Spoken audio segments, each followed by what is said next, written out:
one of the problems with AI is, frankly, it is dumbing down the populace, the masses. How many of you remember when you were a kid in school and you wanted to know how to multiply something, you had to memorize the multiplication tables? 7 times 7 is 49, and so forth. I had it all memorized.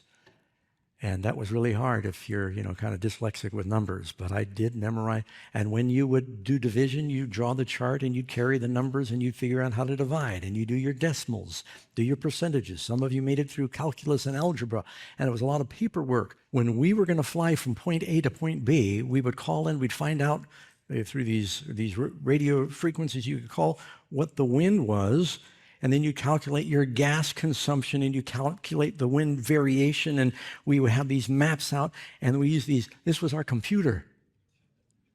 They call that a computer. I'd make a little dot on here, and then I'd look at the heading, and I'd turn this wheel. Boy, it barely turns because I haven't used it in years. And we used to have to figure this stuff in our head. When I took my written, I actually failed it the first time, because there's a lot of calculating that goes on in there, because, flying is rather unforgiving. If you make a mistake, you can't just pull over and park.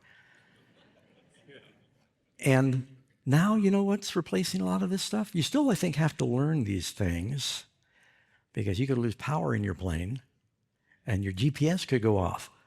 But most pilots now, they take their iPad and they download software, and they connect it to an antenna on their plane, and it is their GPS that tells you how high you are, how fast you're going, where you are on the map. It shows you the map, takes you to the airport, shows you if they have gas or not, what the entertainment at the airport might be, if they got food. It's all there on the iPad now.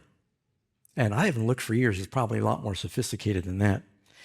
But the danger is the more and more we depend on machines to do our thinking, we can become lazy. Say amen. The analytical skills of the human race